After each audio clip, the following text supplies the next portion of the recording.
За энэ бол бодлогын түвшин. За бодлогыг хэрэгжүүлж байгаа хэрэгжилтийн түвшин. Тухайн хэрэгжилтийг хянаж байгаа хяналт нөлөө өгч байгаа энэ хяналтын түвшин гэсэн энэ гурван түвшинд ярьсан юм аа. Ярихаа шийдсэн байна. Бид энэ хилцүүлгийг эхлэхээс өмнө их олон хоногийн эртнээс хүмүүсээс санал авсан хандсан ийм санал асуулгууд сургалтын санал байдлаар ч юм уу энэ асуудлуудыг бодлоо аль 9 сараас хойш ихсэн гэж хэлж болно. Тэгээд хамгийн сүүлд 3 хоногийн өмнө Оносгийн асуудлуудыг бүлэгдээ энэ хилцүүлийн хүрээнд та ямар зүйлд сонирхож байна вэ? Ийм санал асуулга асуусан байна. За энэ бол хамгийн ихний 60 гаруй хүний санал бол намын сангийн талаар баримтж байгаа бодлогын хүрээнд асуудал хэлцмээр байна гэдэг санал ирсэн. За дараа намын санчдын гүйцэтгэх ур чадварын асуудлыг бас ярилцсан шаардлагатай хэлсэн байж байна. Түүний дараа намын сангийн ажилтнууд нийгмийн баталгаа хамгаалалт, намын санч бэлдэж байгаа сургалтын чанар, за намын санчид тавигдах шаардлага гэсэн энэ хүрээнд бол хүмүүс их сонирхож байгаа нь харагдаж байна. Тэгээд шууд хэлцүүлээ эхлэе. За хамгийн ихэнд бол бодлогын хүрээний асуудлууд яригдана. Энд ажлын байрны тодорхойлолт буюу намын санчдад тавигдах шаардлагын талаар төрийн бодлого яаж тусгасан байдаг вэ? Одоо яагаад тэгэхээр өнөөдөр их олон намын санчид, их олон намын сан дээр ажиллаж байгаа практикээр олон жил ажилласан туршлагатай хүмүүс дээр дулаа. Намын санд сэтгэлдээ хүн байвал ажилчт юм аа гэдэг ийм тайлбарыг ялангуяа сүүлийн 1 жилийн хугацаанд бид олон удаа сонссон учраас энэ зүйлийг би гэж тодруулах гэдэг зорьсон юм аа. Энэ тал дээр ажилтны рано. За өдрийн мэнд хүргэе. Тэгэхээр яг салбарын нэг үйл нөөцөд хамгийн гол тавилах шаардлага ажлын байрны тодорхойлолтод тавьж байгаа шаардлагыг хангасан. Тэгэхээр намын санч тавилтыг тавьсан мэдж байгаа. Тэгэхээр ажлын байрны тодорхойлолтыг үлгэрчсэн занурыг бол Сувийн намын санч, Бүхий намын санч, Үндэсний намын сангийн захирал, Бүгдийн хүн намын санч, боловсрол соёлын спортын сайд. За бусад одоо салбарын байгууллага байж байгаа намын санд ажиллаж байгаа ажлагчдын ажлын байрны тодорхойлолтыг тухайн төсвийн шууд захирагч өөрөө баталдаг боловсруулж. За тэгэхээр та бүхэн маань мэдж байгаа намын сангийн орчны стандарт байж байгаа. Энэ стандарттэй намын сангийн чиглэлээр мэргэжлийн намын санд ажиллана гэдэг ингээд стандартаар заасан байж байгаа та бүхэн мэдж байгаа. За тэгэхээр тухайлбал дээд боловсролын байгууллагын намын санд тавигдах шаардлага байж байгаа. Дээд боловсролын байгууллагын намын санд болохоор энэ намын сангийн чиглэлээр бэлтгэгдсэн бакалавр болоод түүнээс дээд зэргийн боловсролтой, туршлагатай, мэргэжсэн орон тооны ийм одоо намын санчдаг намын санд ажиллах ёстой. За тэр орон тооны жишгийг бол эрх бүхий байгууллагаас батлагдсан стандарт нормативын дагуу тодорхойлж тухайн байгууллага квотыг өгдөг.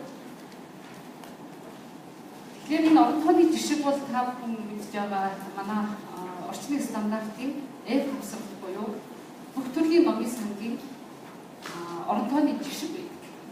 Энэ жишгийн дагуу намын сан бол намын сангийн ажлагчдынхаа орон тоог баталдаг. За бүтцийг нь бол мэдээж боловсрол соёлын сайдын тушаалаар баталж байгаа. Гэхдээ манайх бол шууд сайдын одоо томилдог 2 хүн намын сан байдаг. Үндэсний намын сан, Бүгдийн хүн намын сан. Энэ 2 намын сангийн бүтцийг бол сайд баталж байгаа. Аймаг нийслэлийн намын сангийн бүтцийг үлгэрчилсэн дүрмийн дагуу бас сайд батлна. Үлгэрчилсэн дүрмээр үзлээд тухайн намын сангууд тухайн орон нутгийнхаа засаг захиргааны нэгж эрх бүхий албан тушаалтан буюу засаг даргаараа батлуулдаг ийм одоо дөрвөн жавтай байж байгаа. Тэгэхээр ажлын байрны тодорхойлолтыг үлгэрчилсэн загвараас үлгэрийг аваад батлах нь тухайн байгууллагын хангасан хүн бол номын санд ажиллах бүрэлдэхүүнтэй. За харамсалтай. Эндээр би нэг яг одоо жишээ яриа. Одоо би нийтийн номын сангууд дээр ярихад юу яаж яг стандартын дагуу хэрэгжсэн номын санд дүрм ажилладаг. За тухайлбал Монгол Улсын үндэсний номын сан стандартын дагуу зөвхөн мэрэгжлийн би ярьж байгаа шүү. 83 оронтой байж ах хэвээр. Үндэсний номын сан стандартын дагуу. Одоогийн байдлаар 54 хүн мэрэгжлийн номын санчийг орон тооноор ажиллаж байна. Үндсэндээ 29 номын санчийн орон тоон дутуу гэсэн. Үндэсний номын сан өнөөдрийн байдлаар яг статистик 82 орон тоонтой харагдсан байгаа. Гэтэл 82 орон тоон дээр үйлчлэгээний ад тушаал ажиллаж байгаа. Ийм аялалтай. За тэгэхээр одоо жишээлбэл би бүгдийн төв номын сан стандартын дагуу 39 орон байж байгаа хэвээр. Зөвхөн номын санчт нь эндээс 15 оны статистикээр харахад 23 мэрэгжлийн номын санчийн орон тоо байгаад цаана 16 орон тоо дутуу явж байсан.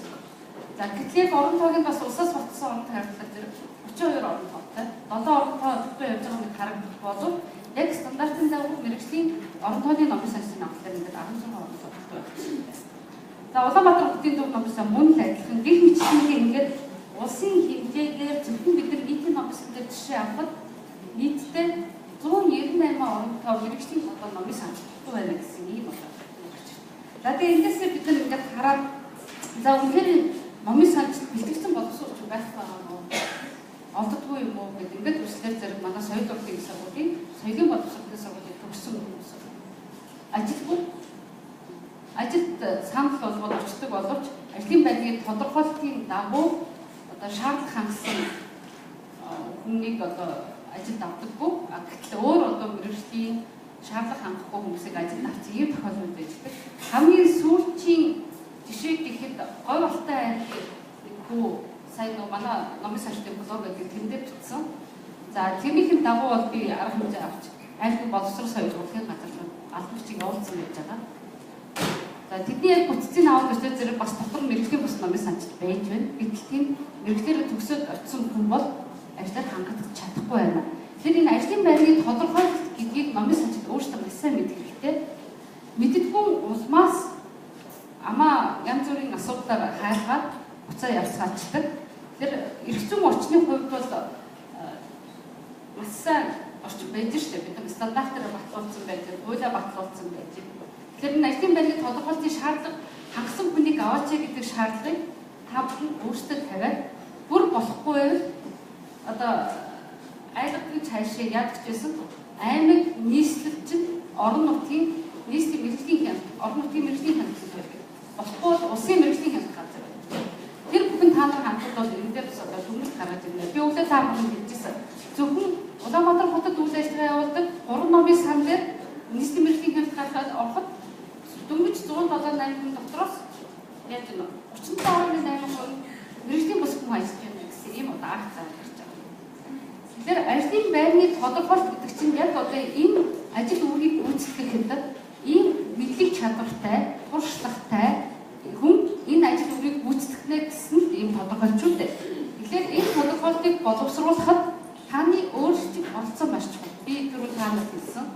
Шууд томилдог даргамрын ажлын байрны тодорхойлтыг бол манай сайд боловсруулаад баталж байна. Бусдыг нь тухайн байгууллагыг ерөнхий менежер буюу байгууллагын даргачин өөрөө боловсруулж баталдаг. Тэгэхээр тэрэн дээр мэрэгжлийн гэдэг одоо шаардлага тавих тал дээр бол та бүхэн өөрсдөө бас шахалт санаачлах оруулах хэрэгтэй гэж би хэлэх байна.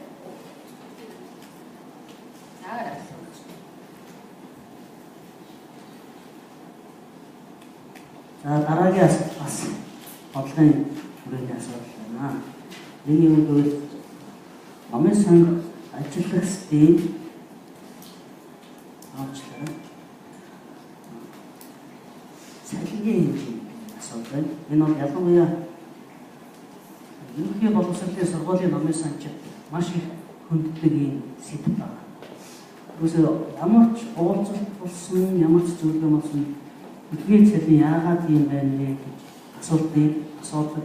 Тэгээд аливаа консорциумынхаа та нарын эдгээр цалин нэмээд өгөөч, нэмүүлээд өгөөч ийм шаардлага юм аа. Гэхдээ бол бид тийм их мэдл үүсгэсэн цааш нь одоо хүргэх юм зорилготой энийг өөрсдөө яг боломжоор олбогдох хүмүүст нь хүргэх юм зорилго байдаг. Энэ дэлгэцэн дээр харагдаж байгаа хоёр баган бүхий зураг байна. Зүүн гар талынх нь нийтийн номын санд буюу одоо соёл урлагийн байгууллагын ажилтны төсөө гэдэг шатлалаар цалинждаг цалингийн хэмжээ. За баруун гар талынх нь бол ерөнхий боловсролын сургуулийн номын санчдынх буюу ТÜБД гэсэн энэ шатлалаар цалинждаг цалингийн энэ жагсаалт харагдаж байгаа. Тэгээд зүүн гар талд байгаа шараар тэмдэглэсэн хэсэг нь бол төсөөгийн 5 буюу их номын санчдын цалинждаг цалингийн шатлалын зэрэглэл байна. За баруун гар тал дээр улаан хүрээ дотор байгаа ерөнхий боловсролын сургуулийн номын санчдын цалингийн шатлалын зэрэглэл байна. Энэ хоёрын хооронд нэг 496-аас 416 хэмээх 80 орчим мянган төгрөгийн зөрүү байдаг байна. Тэгээд энэ шатлал нь ЕБС дээр бол ТÜБД 3 гэдэг шатлал дээр очиход бол одоо адилхан хэмжээд очих юм байна л да. Тэгээд номын санчд маань энэ дээр эмзэг багтдаг. Яагаад гэвэл яг өөртөө адилхан мэрэгжил эзэмсэн нэг ангийнх нь хамт бүр зэрэгцээ сууж исэн хүн тэр 490 мянган төгрөгийн цалин авч байхад би 410-ыг авч байна. Энэ бол их шудраг биш юм аа гэдэг өнцгөөс харагдсан юм байна. Тэгээд дээр доор ингээд жижиг шараар тэмдэглээд ашиг зураасаар оруулаад явсан юм байж байгаа. Тэгээд ТÜБД 3 гэдгийг тэр ямар хүмүүс вэ гэхээр ерөнхий боловсролын сургуулийн эрдэм шинжилгээний ажилтан гэдэг хүн болыг хамаарна гэсэн байна. Тэр ТÜБД 1 гэдэг дээр яг юу байдгийг бол би олоод өгөөч гэдэг номын санчтаас өчигдөр өөрөө заавал зөвсөж олж авч амжаагүй. Тэгээд энэ бол бусад хүмүүс гэдэг хаяалт хамаарч байгаа учраас номын санчтын дээр бусад гэдэг хамаарна оруулах юм аа тайлбар болж өөртөө хэлж байсан. Тэгээд эндээс асуух зүйл нь юу вэ гэхээр ер нь тухайд бол ийм байдлаар батлагдаад хэрэгжсэн байдаг юм байна. Ийм байдлаар ангилсан байдаг юм байна. Энэ ангиллыг одоо тэр ТÜБД 3 гэдэг рүү номын санчдын одоо энэ дэлгэцэнд харагдаж байгаа сургуулийн эрдэм шинжилгээний ажилтан гэдэг рүү шилжүүлэх ийм боломж ер нь хэр байдаг болоо гэдэг баярын үйлчлэнээс бас талбайж асууя. Төрийн үйлчлэгээний албан хаагчдын цалингийн зэрэглэл тусдаа батлагддаг. Соёл урлагийн салбарын тусдаа байж байгаа төсөө төрийн үйлчлэгээ хоёр юм. За энэ ямар учиртай вэ гэвэл яг соёл урлаг бол мэрэгжлийн үйлчлэгээ үзүүлж байгаа мэрэгжлийн урлагт дээр соёлын ажилтнуудын цалингийн хэмжээ. За нөгөө талдаа болохоор зэрэг тухайн байгууллагыг мэрэгжлийн үүргээ гүйцэтгэхэд нь туслан дэмжлэг үйлчлэгээ үзүүлж байгаа ажилтнууд байна. За тухайлбал ганц номын санчийн асуудал шилдэг. Сургуулийн эмч, сургуулийн яруу, сургуулийн нятлан энэ хүмүүс муу адилхан төрийн үйлчлэгээнд ордог. Энэ хүмүүс бол тухайн боловсролын байгууллагыг үйл ажиллагаагаа явуулахад нь мэрэгжлийн зүгээс дэмжин туслах үйлчлэгээ үзүүлж байгаа төрийн үйлчлэгээний албан хаагч гэсэн ийм одоо ангилалд ордог юм байна. За эмч хүн жишээ сургууль одноор чинь тантай адилхан нэг эмч байгаа тийм ээ. Гэхдээ тэр эмч хүн эрүүл мэндийн салбарын шатлалаар хичээж цалингаа авдаг. Төрийн үйлчлэгийг үзүүлдэг. За энийг юу гэж тайлбарлахгүй гэхээр хөтөлбөрийн яамных нь энэ хүн бол тухайн сургуулийн сурагчийг өвдгөл анхан шатны тусламжийг үзүүлээд наривчлан одоо шинжилгээ өгөх, эмчилгээ авах шаардлагатай байв. Тухайн одоо чиглэлийн нарийн хэрэгслийн эмнэлэг рүү чиглүүлж явуулдаг ийм одоо үйлчлэг үзүүлдэг юм аа. Тэгтэл одоо тэнд клиник гэмлэгт ажиллаж байгаа эмч хүн бол өдөр тутам одоо нэлээд одоо өвчний хувьд бол бас нэлээд хүндэрч гисэн одоо бэлтгэл хийх шаардлагатай гэдэг юм уу одоо янз бүрийн антибиотик тариа энэ тариа гэж юм уу тийм маш хүнд тийм мэрэгжлийн чиглэлийн үйлчлэг үзүүлдэг. Сургуулийн эмч бол анхан шатны үйлчлэгнүүдээс цаашаа явуулдаг гэсэн ийм тайлбар тавиад байдаг. За тэгэхээр бид нар бас нөгөө талаас нь бас нэлээд тулнаа. Үгүй ээ сургуулийн номын санд чинь одоо сургуулийн багшаас илүү олж чадaltaй. Сургуулийн багшууд нэг бага ангийн багшууд өөрийнхөө 40 хүүхэдтэй л одоо нэг ажиллахад тэр хүний ажил болж байна. Сургуулийн номын санд тэр сургуулийн 4400 хүүхэдтэй харьцдаг. Үнэхээр ячаад ихэ гэдэг манай талаас ингээд. Гэтэл та уушлаарай. Одоо эмч хүн маань сургуулийн эмч маань бас адилхан нарийн мэрэгчлээ мэрэгчл эзэмшсэн. Мөн л адилхан. Танаа номын санслаач илүү 5-6 жил сурцсан. Тэгвэл тэн дээр одоо нарийн мэрэгжлийн үйлчлэгээ үзүүлээгүй. Нарийн мэрэгжлийн эмчилгээ чиглүүлж өгдөг амхан шатны социал үзүүлж байгаа энэ хүч учраас төрийн үйлчлэгээ үзүүлж байгаа энэ хүн юм аа гэдэг ингээд тайлбарлаад байдаг. За энэ зовлон болцсонтой бид нар таалаас яриад явж зөндөл юм байна. За тэгээд би түрүү нэг цогц дурдсан 5 дугаар сарын 1-ний өдөр бид нар номтой хоёр сайтай дүр бүжгийн эрдмийн театрт уулзсан гэх. Тэгээ манай хүүхдийн төв ном ийсэн. Ерөнхий боловсролын сургуулийн мэрэгжил арга зүйн төвийн хувьд ерөнхий боловсролын сургуулийн номын санчдын сандыг илтгэхэд өгсөн. Тэрийг хөлбөрийн яамд өгөөд эргээд манай яамд ирсэн байж байгаа. За тэрэн дээр яг энэ асуудлууд гарч ирсэн. Энэ хүмүүсийн цалин маань одоо юу вэ? 419 мянган төгрөг. Тэ? За тэгээд татвараас бодоход гар дээр одоо 360 мянган төгрөг бид нар авч байна. Энийг дээшлүүлж өгөөч. 20-р нь сургуулийн номын санчд одоо сургуулийн сурагч хүүхэд номын санчд дотор зэрэг сургуулийн сурагч хүүхэд багцуудыг номтой нөхөрлүүлэх тэдний олон талт мэдлэг дээшлүүлэх ном тойрсон олон соёл олон танин мэдгүй асуудлуудыг хийж гүйцэтгэх ийм учраас багш нарт олгодог одоо кабинетийн нэмэлтийг сургуулийн номын санд олгооч гэсэн гих мэтлэгийн ийм сандуудыг ирүүлсэн. Бид нар эндэрийн нэгтгэл одоо хөтөлбөрийн яамд хөрвүүлнэ. За энэ дээр бас хоёр сайдын түвшинд ярьчихсан асуудал байж байгаа. За эндээс одоо гарч болох ямар гарцсан вэ гэж та бидний бодож идэл бас уусч арай ухаатай бас янз бүрийн бас гарцлаа гарч байгаа юм байна.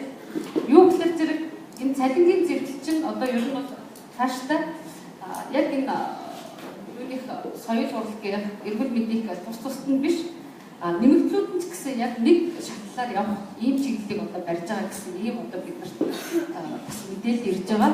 Хэрвээ тийм болоод ирвэл бид нар бол бас цалин заавал одоо тэнд ажилладаг номын санчийнхаа хувьд одоо охиролтойгоор баг цалин авдаг тийм ээ. Яг мэрэгжил гэдэг утгаараа цалин авдаг. Тэр чиглэл рүүгээ шилжнэ гэсэн ийм чиглэл байж байгаа. За нөгөө талаасаа болохоор зэрэг цалингийн хэмжээ зөвхөн бид нар цалин яриад байдаг. Цалин дээр чинь цалингийг бусад хэлбэрээр өгөх нэмэгдлүүд байдаг. За жишээлбэл соёлын тухай хууль эзэн соёлын тухай хууль дээр 22-ийн 2 дээр хөтөлбөрийн нөхцөл мэргэжлийн онцлогийг нь харгалзаад нэмэгдэл цалин, урамшил, эрдмийн зэрэг, цолны болон ур чадрын нэмэгдэлс олгоно. За жишээлбэл манай Монгол Улсын үндэсний номын ур чадрын нэмэгдлийг олгож явж байгаа. Энийг би одоо бичиг ордоор захирлыг бас танилцуулах гэж бодож байна. За хоёрдугаар нь боловсролын тухай хуулиар манай ерөнхий боловсролын сургуулийн номын санчид бас нэмэгдэл авдаг. За энэ юу гэхээр зэрэг дараах этгээдэд 43.17 дараах этгээдэд 5 жил тутам нэг удаа 6 сарын үндсэн цалинтай тэнцэх хэмжээний мөнгөнд тэтгэвчийг улсын төсвөөс ажиллаж байгаа байгууллагч амжуулан олгоно. За энэ хэм байдлууд дээр сум, тосгон, багийн сургуулийн цэцэрлэгийн эрхлэгч, сургуулийн захирал, хичээлийн эрхлэгч, сургуулийн нийгмийн ажилтан, дотор байрны багш, албан бус боловсролын багш, цэцэрлэгийн арга зүйч, сургуулийн номын санч, сургууль цэцэрлэгийн эмч энэ хүмүүсээр 5 жил тутамдаа тэтгэвч авч байгаа. 6 сарын цалинтай тэмцэх тэтгэвч авч байгаа. Гэх мэтлэнгээ ингээд ийм зэрэг олгох чиглэлээр бол маш их бол ийм урамшуул байдаг. Зэрэг тийм асуудал бас орж ирж байна. Тэр үйлчлэгч ястсан юм. За гэх мэтлэнгийн зөвхөн цалингийн шатлыг бид нар дээшлүүлэх талаар өөрчлөхөөс гадна цалин дээр яаж нэмэгдэл тэтгэвч өндөр урамшуулал сайн ажилласанд нь яаж нэмэгдлэхгүй муу ажилласан одоо үндсэндээ ийм байж та номын санчаа. Хүн орж ирээд үйлчлэгээ үзүүлсэн ч адилхан би 500 мянга авах. Хүн орж ирээд бужигнаад би өдөржингөө ачаалттай байсан ч 500 мянга авах. Хүн орж ирээд одоо сайдан бүр сайн байна гэж зарим хүмүүс байна. Тэр зарчмыг бол одоо хаднаа. Түрүүн би таад бүсний зэрэг төвш хальтаа яриадсан. За тэр дээр гол зарчим нь хин сайн ажилласан тэр урамшууллын механизм буюу илүү одоо цалин авдаг тэр систем рүү одоо шинжих болж байгаа гэдэг бас хэлмээр. За баярлалаа. Дараагийн нэг сэдв бол энэ үеийн асуудал хөндлөхөөс ураад нэг сэдв нь номын сан ажиллаж байгаа. Гэхдээ мэрэгжлийн ажил хийж байгаа ажилчдын 40 орчим хувь нь мэрэгжлийн бос байна. Ийм тоо байна. За энэ бол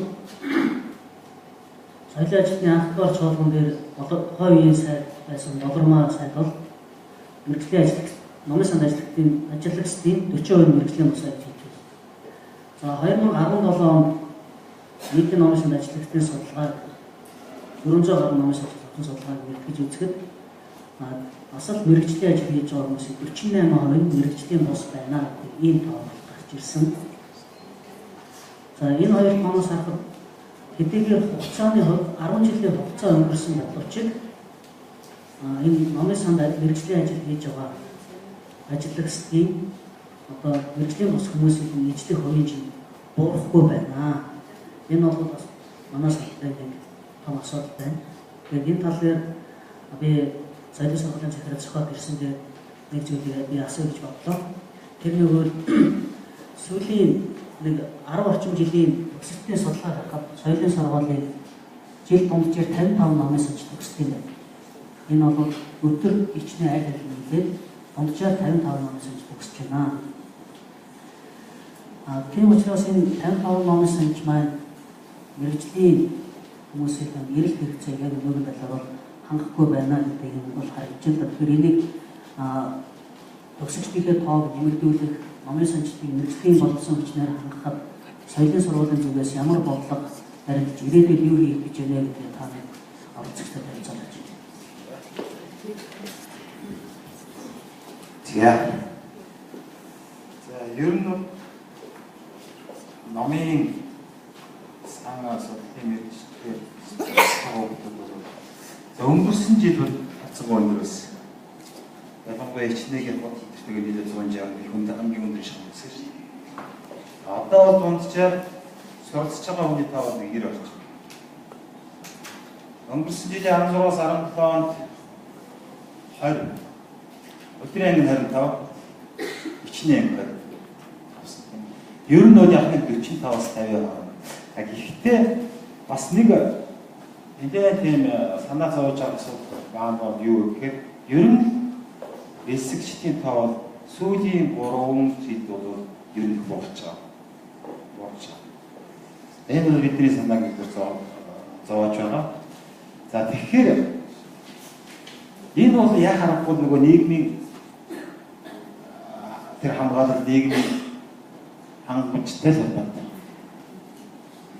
Сая манайх өнгөрсөн жил үнэхээр 168-д хүрч бас нэг орчны үгээр бас бид нэр яамныхаа захиалгаар бас чинь бас өдөө орнолог мэргэжлийн бэлтгэх ажил болоод ханцуушаан боллоо шүү дээ. Тэгээд сая төгссөн хүмүүсийн шалгалт үнэхээр сайн байсан. Энэ хүмүүс юу гэхээр бид нэг ийм бодмоор. Гэвч манай номын санчлын цалин үнэхээр бага. 3000 гаруй хүн төгсчихсэн. Тэгсэн мөртлөө 40-с 50% эрэлт хэрэгцээтэй байгаа гэдэг. Тэгэхээр нөгөө хүмүүс ч тийш очихгүй байгааг гол шалтгаан нь ерөөсөө юу гэхээр цалин. Энэ тогтоо.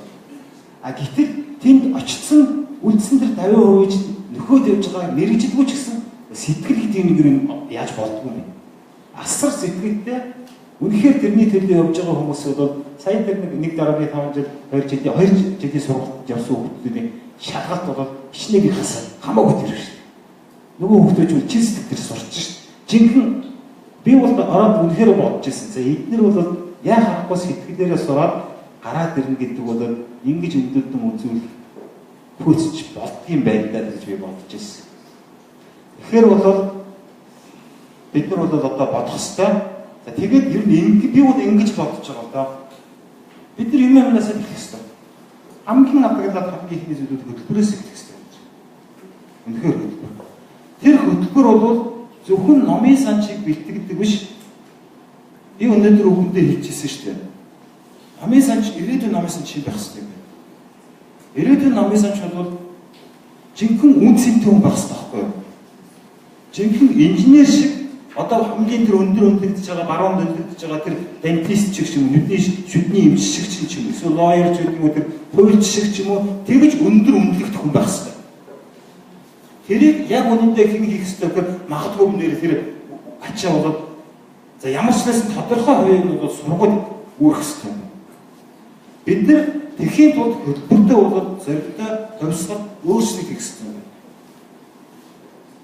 барууны хөтөлбөрүүдийг яг тэр чигтэн ер нь бол тодорхой хэмжээгээр буулгах хэрэгтэй. За мэдээж ямар чадвар ер нь мэдээж дээд сургалт гэсэн мэдлэг чадвар дадал тэрэн дээр голлон хөтөлбөр хийгдэн шүү дээ. Тэгээд тэр хүний чинь зураг гарсан байх хэрэгтэй. Зураг бол мэдээж ажлын байранд тодорхойлдог үндэслэл нь дээр нь ажилд олгогч бодоод ажил дээр ажиллаж байгаа та нарын санал дээр байдаг. Тэгэхээр эхний ажил маш том. Одоо манайх бол судалгаа явуулж байгаа. Төгсгчний судалгаа ер нь бол төгсгчний судалгаа нэлээд өргөн хүрээнд хийгдсэн.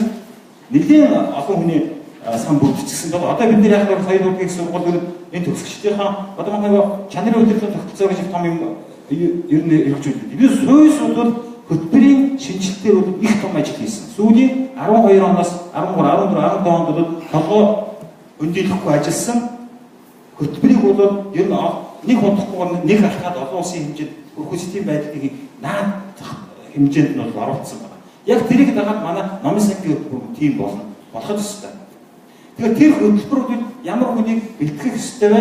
Тэр ирээдүйн номын сан судлаач, номын сангийн мэрэгчлэн ямар хүн байх ёстой гэдэг тэр зургийг ягшлаагаад гэтээ тэр зургийг яг өнөөдрийн маргааш 5 жилийн дараа 6 жилийн дараа за 6 жил болоод 10 жилийн дараа гэж тийм ээ. Тэр бусад үн цэнтэй мэрэгчлэнүүдтэй адил нэг төвчд очих тийм чадвартай болчих хэрэгтэй. Наагад хөрөх чадвараар байдаг юм уу яа гэм эсвэл тэр судлаач байх шин чанараар байдаг юм уу яа гэм хэлтэй устдаа байх хэрэгтэй юм уу яа гэм тийм л юм угаасаа шаардчих шүү дээ. Тэгэхгүй нөгөө номын санчид тааруу хинч хийж болдог сэтгэлээр нь явцдаг цахим багтай хөдлөхгүй л байхгүй. Ачаа хөдлөхгүй шүү дээ. Явахгүй шүү дээ. Тийм учраас бид нар хөтөлбөр за ихний ажил хөтөлбөр дээр анхаарна гэж бодож байгаа. За Америкийн хөтөлбөрүүд байна, Австралийн хөтөлбөрүүд байна. Одоо бол ерөнхийдөө суглуулаад явж байна. Би саяхан уртад хайдаг багшаад хэдтийн хөтөлбөрүүдийг өгсөн тийм ээ. Хэдтийн хөтөлбөрүүд өгсөн байгаа. Энд дээр үнэлтгээд өгнөдгийн. Тэгээд интеграц бусад одоо соёл судлалын болоо соёлын менежментийн бусад хөтөлбөрүүдтэйг интеграцчилж ямар боломж вэ? Өөр хөтөлбөр смарт байх хэрэгтэй байхгүй юу? Ухаалаг байх хэрэгтэй байхгүй юу? Тэгж их ямар боломж вэ? Тэр бүгдийг хараад тэгээд хөтөлбөр тийм чамбаа сайн боловсруулах хэрэгтэй гэж байна. Тэгэхээр үнэхээр мэдлэг өндөр чадвар гэдэг бол та нар мэдж байгаа гүйцэтгэл шүү дээ. Excellent буюу хамгийн сайн гүйцэтгэл ур чадвар бол цаг хугацааны хөвчөд яг янз бүр хамгийн сайн гүйцэтгэл. За нөгөөх нь бол дадал энэ бол цаг хугацаагаар хэмжигдэх хариуцлага шүү дээ. Энэ үнэхээр сайн болоод чадчих юм бол. Гэтэ энд бол та нараас одоо төгсөгчдөөс авах санал асуудал тэр бүгдэд бол нэлээд нэг эрх холбоогоор тийм ээ юу яах вэ та асуудлын хариултыг тэр болж авах бол тийм л байна. Тэгвэл ер нь гэхдээ би бас өнөөдөр энэ хурд дээр энэ хүний нөөцийн асуудлыг оруулж чиглэх би ер нь бас концепц бас гойсан. Тийм ч учраас одоо энэ миний хүсэлтийг хүлээж аваад энийг оруулж авах их баяртай байна. За би энэ дээр бол боочгүй та нарын бас санал өгч байгаа шүү. Үнэхээр хилтэй бастай байх хэрэгтэй юм яах хэрэгтэй те. Үнэхээр эсвэл мэдээллийн технологич тийм сайн хүн байх хэрэгтэй юм уу? Тэр нь илүү байна уу, хэрэгцсэн байна уу гэдэг. Эсвэл үнэхээр уран зохиолын мэдлэгтэй тийм бас магадгүй мэдрэмжтэй тийм хүн байх хэрэгтэй шүү ч гэдэг. Янз бүрийн санал болоод гарч ирэх ёстой байх гэж бодож байна. За асуулт зөвхөн баярлалаа. Монголын үндэсний номын сан бол Монгол улсын нийт номын сангуудыг мэрэгжил арга зүйн удирдлагаар хангах ийм үүрэгтэй. Бас энэ утгаар нь хараад үзэхэд бас номын санчдад зөвлөдөг, сургадаг, заадаг, хүний нөөцийн тал дээр нэлээд үүрэгтэй байгууллага гэж ингээд хууль эрхцэн талаас ч гэсэн статус нь тогтсон байдаг. Тэгэхээр би эцэг бодлого зөвлөлөөс нь хоёр асуулт асууя. Нэгдүгээр асуулт бол номын санд ажиллаж байгаа мэрэгжлийн бос ажилтнуудаа сурах боломжоор хангах тал дээр ер нь зөвхөн танаа номын сан гэлбэр бүх номын сангууд ямар хэмжлэг үзүүлдэг болоо та энэ тал дээр өөрийн номын сангууд болоод бусад номын сангууд ямар хэмжлэг үзүүлдэг талаар номын санчдаа хэлж өгөөч. Хоёрдугаар асуулт нь номын сангууд ер нь энэ хүний нөөцийг мэрэгжлийн ажилтнуудаа энэ орон тоогоор хангах тал дээр цааш ямар бодлого баримтлах хэрэгтэй юм болоо ийм хоёр. За баярлалаа. Юуны өмнө та бүхнийхээ энэ өдрийн амар амгалан айлтгая.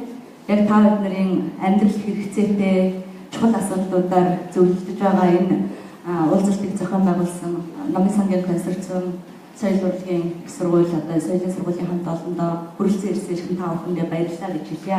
Амин чухал асуудал учраас хүн болгон анхаарлаа хандуулж байгаа. Ерөнхийдөө Номын сангийн мэргэжилтэн хүн гэж одоо ямар хүн байх ёстой юм бэ? Хэрвээ одоо Номын санд ажилд орохоор хүсэж байгаа бол тэр хүн ямар мэдлэг чадварыг эзэмшсэн байх ёстой юм бэ гэдэг бол бидний хувьд бас тулцсан асуудал тийм ээ. Тэгэхээр жишээ нь үндэсний Номын сан одоо судалгаа явуулсан байгаа. Одоо бусад ижил төрлийн Номын сангуудаа мэргэжил арга зүйгээр хангах үүрэгтэй учраас манай Номын сангийн мэдээлэл арга зүй эрдэм шинжилгээний хэлтсэн маань бол хүний нөөцийн судалгаа гаргажээ. За улсын хэмжээнд ажиллаж байгаа 1509 Номын сангуудаас 350 нийтийн, за аймаг нийслэлийн 393, нийслэлийн ерөнхий боловсролын 393 сургууль, 54 ихтэй сургуулийн 36 мэргэжлийн сургалт үйлдвэрлэлийн гэх мэт одоо 833. За тэгээд нийтдээ 1509 Номын сангуудын 833 басан. За мөн тэнд ажиллаж байгаа 1143 Номын санчийн судалгааг тодорхой асуултуудаар бүрдүүлж авсан байна. Бүх хүн одоо мэдээлэл өгөх зорилгоор. За мэдээж одоо энэ үйл ажиллагаа явуулж байгаа бүх төрлийн Номын сангуудад ажиллаж байгаа Номын санчдын маань тоо, мэргэжил, насны байдлыг наривчлан гаргасан. За энэ судалгаа гаргахаар бол яг бидний мэргэжлийн хувьд хэдэн тэнцээд байгаа, хэдэн тэнцэхгүй байгаа, хэдийн хэрийн настай хүмүүс Номын санд ажиллаад байгаа. Яагаад энэ төрлийн байгууллагууд ч юм уу бидний хүчилүүлж байгаа хүмүүс Номын санд мэргэжлийн бос гэж дүгнээд байгаа юм бэ гэдгийг л тодорхой харуулах зорилготой. За ингээд 1143 Номын санд мэргэжлийн байдлыг одоо хамгийн сүүлчийн дүгнэлтээр манайхны авсан санал асуулгаар үзэхэд бол мэргэжлийн бос 53%-ийг эзэлж байна гэж байгаа. 50-аас дээш хувь мэргэжлийн бус байна гэсэн үг тийм. За мэргэжлийн хувь хэмжээ бол 48 болсон байна гэж ингэж харуулсан байна л да. За яагаад ингэсэн бэ гэдэг одоо ингээд бүр боловсролынхын байдлыг дээд тусгай дунд болон курсээр гээд гаргаад үзсэн баг.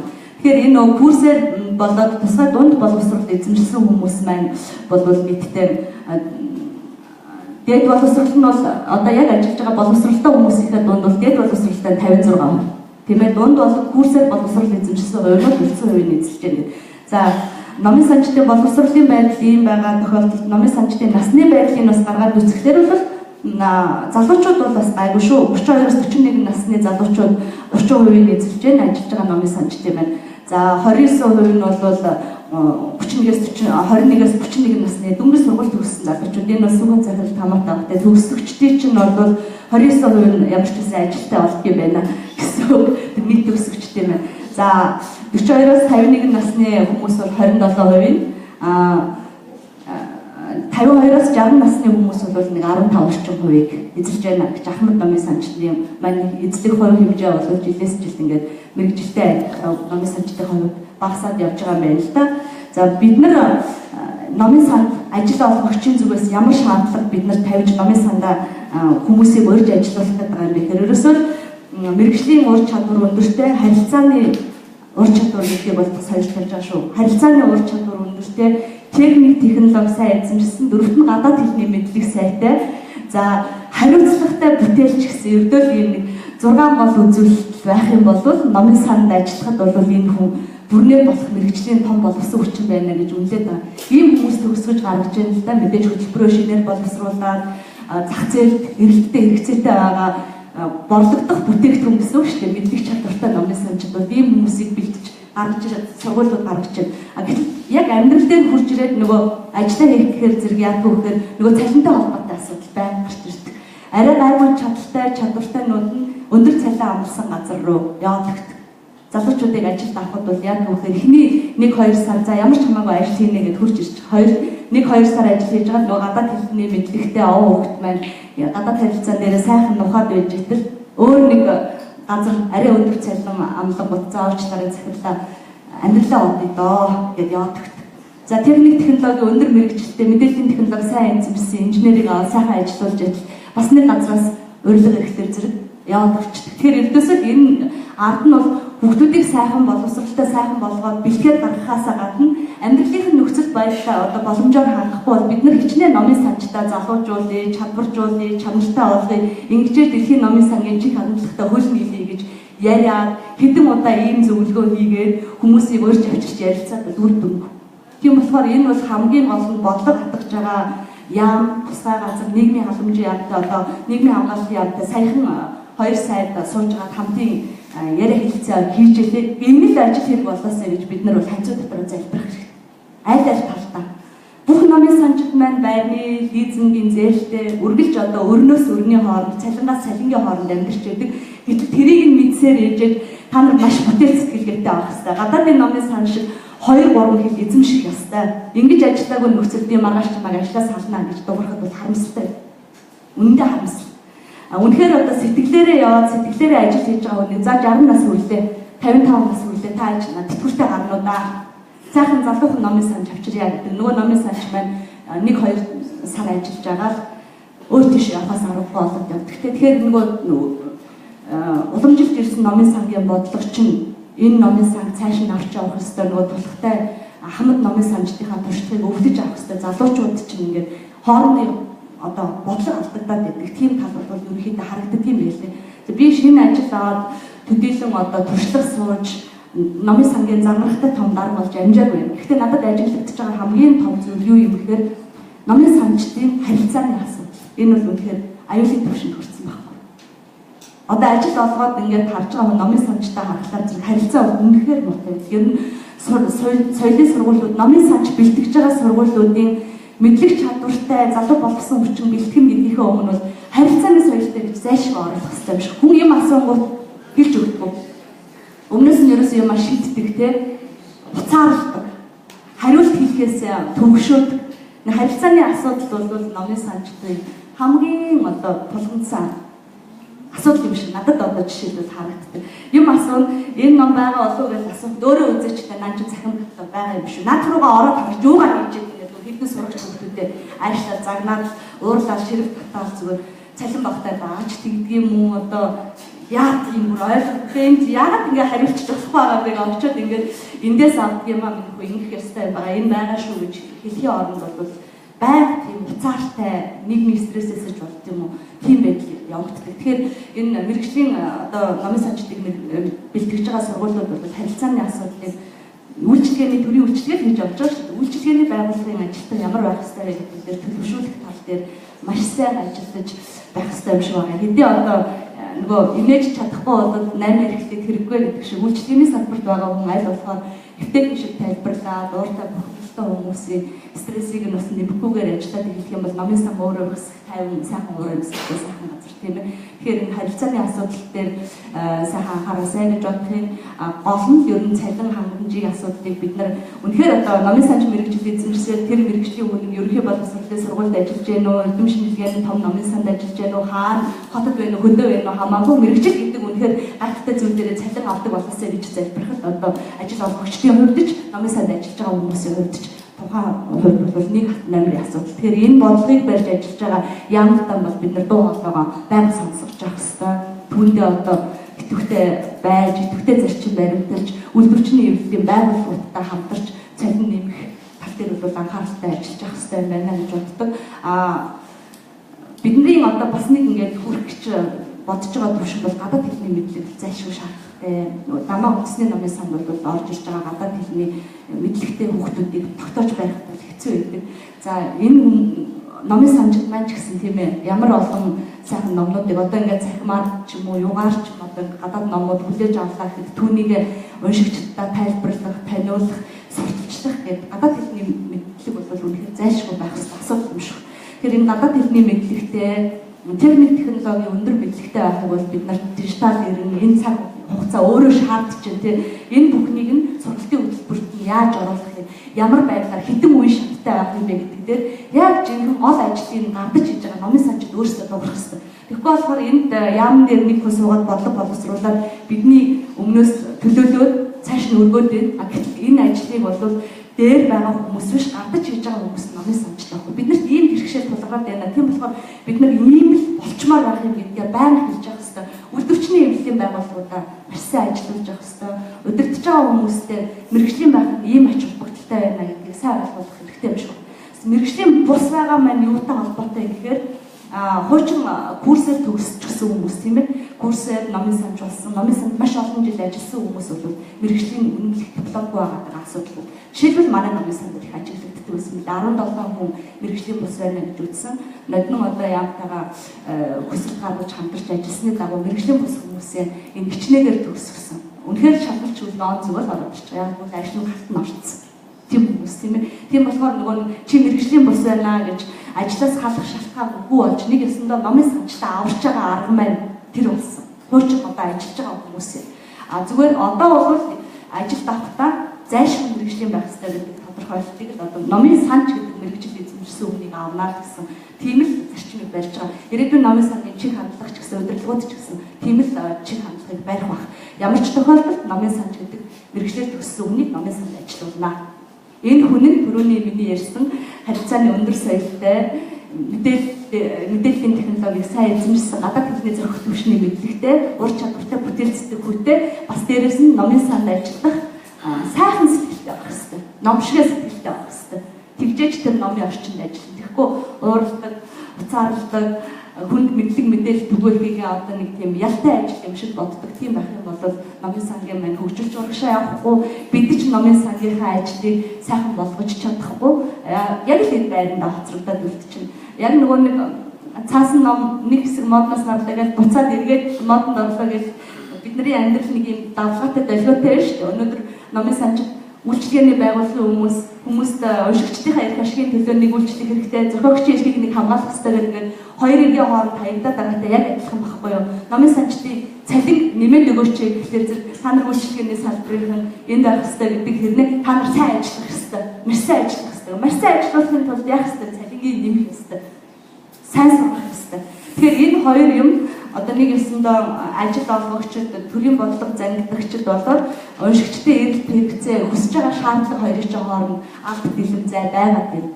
Мянга цуглаж бид нар ийм зовлон бэрхшээл тулгарч байна гэж яриад хэрэггүй. Бодиттой шийдэх юм нь юу юм?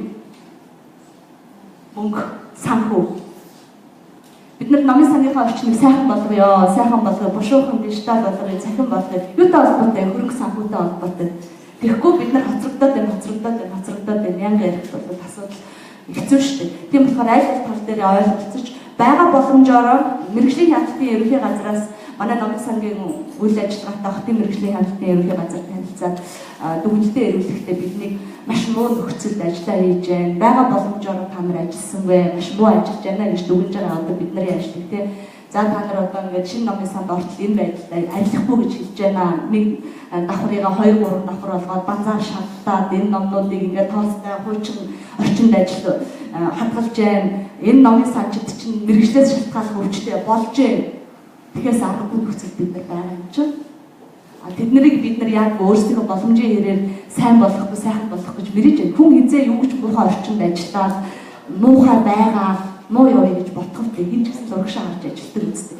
Тэгэхээр энэ бүхнийг одоо шийдэхэд төрийн бодлого нэгдүгээр маш чухал. Энэ төр чинь хэрвээ номондоо хайлттай юм бол номын санч гэдэг мэргэжил цааш байх ёстой юм бол номын санч гэдэг сургуулийг ажилуулах ёстой юм бол ийм чиглэл байх ёстой гэдгийг тодорхойлоод тэр рүү биднийг дөхүүлэхээр чиглэл хандлага бүх юмыг гаргаж өгөх ёстой. Үүнийг нь бид нар судалгаа хийгээд ийм судалгаануудаа гаргаж өгөөд ийм байх шүү нөхдөө ийм л хэцүү байдалд бид байна шүү гэдгээ сайн танилцуулж өгөх хэрэгтэй. Тэгэхээр ойлголцол чухал. Уншигчтайгаа номын санч яаж ойлголцож эхлэх вэ гэдгээс тэмдэглэн. Тийм болохоор үүднээсээ ахуулаад уншигч хүн хоорондын харилцаа, номын санч уншигч хоорондын харилцаа, номын санч төрийн бодлогын харилцаа чухал байгаа учраас энэ хамтын ажиллагааны хуур болж өгөөрэй гэж номын сангийн консорциумынхаа хамт олондоос үсэж байна. Бүгдээ элхэн давтангүй энэ асуудлуудаа сайн гаргаж, ил гаргаж тавьж өөрсдөө мэргэжил бодлогосрол мэдлэгийг аль болохоор урагшин хөгжүүлж бие биенээ чирч явцгаахыг мэрье. Энэ зөвлөгөөнөөс гарах үр дүн ч гэсэн тийм байх болов уу гэж бодож байна. Та бүхэнд амжилт хүсье. За бидний энэ ажил дээр бол хэрэгжүүлэлтийн шатны хүмүүс оролцсон. Сая бимсрэгч маань ажил гараад явхаас өөр арга бол явчлаа. Тэр нь юу? Тэр хэрэгжүүлэлтийн шатыг хариуцж байгаа хүмүүсээс нэг асуулт асуухаас юм. Энэ бол номын санчдыг мэрэгжлийн болгох тал дээр цаашид төрөөс ямар арга хэмжээ авч болох вэ гэдэг ийм асуултыг бид соёл бодлогын хүрэл соёлын бодлого хэрэгжүүлэгч агентлэгтэй манайхны энэ судалгааны дүнд бас нэг юм цаашид сайжруулахад юу хэрэгтэй юм бэ гэсэн номын санчтаас манай номын санчтаас өөрсдөөс нь авсан судалгаа шүү дээ тий дүн дээр бол ийм юм гарсан байлээ. Номын санчтыг бэлтгэх сургалтын агуулгыг шинжилэн боловсруулах гэх төрөний зөвхөн ярьсан тийм ээ одоо нөхцөлбөрийг шинжилэн боловсруулах. За хоёрдугаар нь номын санчийн боловсруулалтын суурь мэдлэгийг бакалаврын түвшинд шинжлэх ухааны үндэстэй зохих стандартын дагуу олгох хэрэгтэй байна. Гуравдугаар нь бэлтгэгдэж гарсан боловсон хүчнүүдийг тасралтгүй сургалтанд хамруулах гэж байгаа юм. Мэргэшүүлэх гэх. За багшлах боловсон хүчнийг нарийн мэргэжлээр дагнан бэлтгэвэл бас хэрэгтэй байна гэсэн бас санаа гарсан юм байлээ. Ингээд нөгөө номын санчтаас гаргасан саналуудыг нэгтгэсэн нэг байгаа. Би бас тавхан гардуулж өгнө. Номын санчийн нийгэм дэвшлэх байр суурийг нэмэгдүүлэх, мэргэжлийн зэрэглэлийг тогтоох, ур чадварыг сайжруулах гэсэн юм бас орж ирсэн. За хөдөлмөрийн нөхцөлийг сайжруулах, цалин урамшуулалтын тогтолцоогоо шинжилэх, номын сангийн боловсон хүчнийг сайжруулах нэгдсэн бодлогыг боловсруулж хэрэгжүүлэх гэж байгаа юм. Тэгээ ийм 8 асуудал бол энэ 1143 хүний санал номын санчийн санал дотроос хамгийн голлох зорилго байр эзэлсэн 8 асуудлыг бол тавьсан байлээ. Тэгээ энэ номын санчийн нийгэм дэвшлэх байр суурийг нэмэгдүүлэх, мэргэжлийн зэрэглэлийг тогтоож ур чадварыг сайжруулах гэдэг бол үнэхээр чухал асуудал. Манай номын сан болохоор зэрэг цалин одоо хөлсөн дээрээ нэг 25 хүртэлх цалингийн үндсэн цалингийн 25%-тай тэнцэх хэмжээний урамшуулал олгох ур чадварын нэмэгдэл. Одоо тэр тухайн сарда уг нь бол хуучин жилд 6 сар тутам ур чадварын нэмэгдэл олгодог тийм журам дотоод журам үйлчилсэн дотоод журмаараа зохицуулаад явдаг юм байлээ. Тэгээ энийг болохоор арай жоохон хөдөлгөөнтэй байлгах гэж бодоод улирал тутам одоо 3 сар тутамд нь энэ номын санчдынхаа ур чадварыг дүгнжээ ур чадварын нэмэгдэл урамшуулалтыг олгожээ. Энэ 3 сар дотор одоо хичнээн бүтээлч санаачлаг гаргаад юу хийсэн бэ гэдгийг харъя гэх. Тэгээд номын сангийнхаа мэргэжлийн зөвлөлтөд авсан байж байгаа. Номын одоо үндсэн номын сангийн мэргэжлийн зөвлөлт нь болохоор зэрэг ажилтнуудынхаа хийсэн ажлын ур чадварыг мөнгөлээд шууд ур чадварын нэмэгдэлийн мэргэжлийн зөвлөлтөөр оруулаад энэ хүн бол ийм бүтээлч ажил хийсэн байна. Ингээд санаачлагтай ажилласан байна. Тэдний хувийг болоод цалингийнх нь хуваар урамшуулалтыг авч байгаа. Энэ систем бол үр дүнгээ өгдөг. 3 сар тутам дүгнэх нь илүү баг одоо маш эрчтэй ажиллах тийм нөхцөл болцоог бүрдүүлж байгаа. Заримдаа бол 6 сард нэг дүгнэ гэдэг чинь нөгөө нэг сайн ажил хийчээд үлдсэн гэдэг сард нь бас жоохон цавшчих гэдэг асуудлууд гарах юм байна. Тэгээ бид нар уг нь бол номын санчид итгэхгүй байгаа юм биш. Аль болохоор эрчимжүүлэх. Тэгээ энэ нөгөө мэдээж тодорхой хувьд өгч байгаа шүү дээ. Бид нар чинь төсвөөс цалинжиж байгаа юм чинь тэр тодорхой өгч байгаа мөнгөө нэг эвтэйх ажил хийсэн үнд нь тараагаад өгчих, нэмээд урамшуулаад өгчих тийм системээр бодож олсон. Ийм байдалтай ажиллаж байгаа. Дахиад нэмэлт тайлбар өгсөн байлаа. Тэр сая Дэмсгэрийн хичээс асуух зүйлүүд өглөө бол ерөнхийдөө товчхонд орсон. Очихны үгээр мэргэжлийн бус номын санчдыг мэргэжлийн болгох, мэргэжлүүлэх талаар соёл урлагийн газар маань мэргэжлийн байгууллагуудаа тодорхой шатсан сургалтуудыг явуулах юм байна гэж ойлгосон байна. Тэгээд шууд одоо цаг хэмнэх үүднээс дараагийн асуудал руу шилжиж байна. Энэ сэдв бол сургалтын чанар байна. За тэгэхээр сургалтын чанар гэдэг дээр хоёр үндсэн асуудал гарч ирж байгаа. Нэгдүгээр шинээр төгсөн гарч байгаа мэргэжилтнүүдэд тохиолддог бэрхшээл юм. За хоёрдугаар олон жил ажилласан хүмүүс дахин татан сургах, суралцах ямар боломжоо бидний өмнөлттэй байна гэж. За дэлгэцэндээ харагдаж байгаа бол шинэ төгсөгчдийн хувьд бол нэгдүгээр жишээ нь үндсэн номын санд очлоо төвдгөл манчил хоёр бол та хангалтгүй учраас таны оронд төвдөлтэй манчилтэй мэргэжлийн босрыг авахаас өөр аргагүй гэж хариултаа боцоод ийм тохиолдол олон жил болж байна. За дараа англи хэлний мэдлэг номын сангийн чиглэлээр маш олон төсөв төлбөр хамрагдах боломжууд нээлттэй байдаг. Гэвч англи хэлний мэдлэг бол та хөтөлбөрүүдэд, дэмжлэгүүдэд, хөтөлбөрүүдэд хамрагдаж чадахгүй. Тэгэхээр манай олон улсад тэтгэлээр суралцаж ирсэн номын санчид маань хэлж байгаа. За компьютерийн хэрэглээг олон жил ярьж байгаа. За энэ бол байгууллага бүрийн тавих шаардлага өөр учраас тухайн байгууллагын шаардлага нийцээгүүд болоод чи компьютерийн мэдлэг муу гэдэг ийм төв тавьчихсан. Тэр нь одоо ямар ч шаардлага тавьсан байж магадгүй. Айгүй чи програм код байх ёстой шаардлага тавиад тэр шалгуурт нийцэхгүй бол чи компьютер таа ийм хариулт өгч байгаа юм байна. За дараа мэрэгчлийн өндөр түвшний ажил бүртгэл дээр их одоо тааруу хүүхдүүд ирээд байна гэдэг нь хууч Ахмад номын санчид бол их шүүмжилж байгаа. За энэ бол бас анхаарах ёстой зүйл. За дараа сургуулийн төлөвлөгөө хөтөлбөр маань өнөөгийн нөхцөл байдал тохирч байна уу? За тэр соёлын сургуулийн хэмжээнд хэдэн багш нар нь хороогоос тасарч чаад интернетээс нэг хэдэн сургуулийн хөтөлбөр татчаад үзээд байт юм уу? Амьдрал дээр очиж судлаад байт юм уу гэдгийг хүмүүс надаас бол асуудаг. Бид бас судалж байгаа л яриад өгч байгаа. За дараа багш нарын мэдлэг заах чадвар ямар байна вэ гэдэг зүйлийг бас хүмүүс шүүмжлэлтэй ханддаг юм зүйлс байна. За тэгэхээр энэ асуултан дээр сургалтын чанарыг бид юугаар хэмжих ёстой вэ гэдэг ийм асуулт гарч ирдэг. Өөрсдөө хамгааллын үйлдэл баахан яриад байж болно тоо тийм ээ. Гэтэл яг бид нийтдээ энэ төгсөн гарч байгаа, төгсгөж байгаа энэ хүмүүсийнхөө ямар төсний хүн болохыг одоо үнэлэх, хэмжих, сургалтын чанар гэдгийг одоо хэмжих ямар хэмжээр байна гэх асуудал байна. Тэр сургалтын төлөвлөгөөнд дурдсан зорилгоо биелүүлсэн бол бид энийг чанартай гэж үзэх үү гэдэг нэг асуудал байна. Эсвэл тухайн байгууллагын ажлын байранд тавигдах шаардлагыг хангаж чадчихвэл чанартай сургалт гэж үзэх үү гэдэг ийм хоёр асуудал байна. Тэгэхээр энэ талаар бусад газар, бусад мэрэгчлэлээр ямар аргаар хэмждэг юм болоо мэрэгжлийн одоо сургалтын чанар гэдэг юм өөр газар, өөр мэрэгчлэлээр юугаар хэмждэг юм бэ гэдгийг зохиол захирлаас нэг тодорхойлж бодож байна.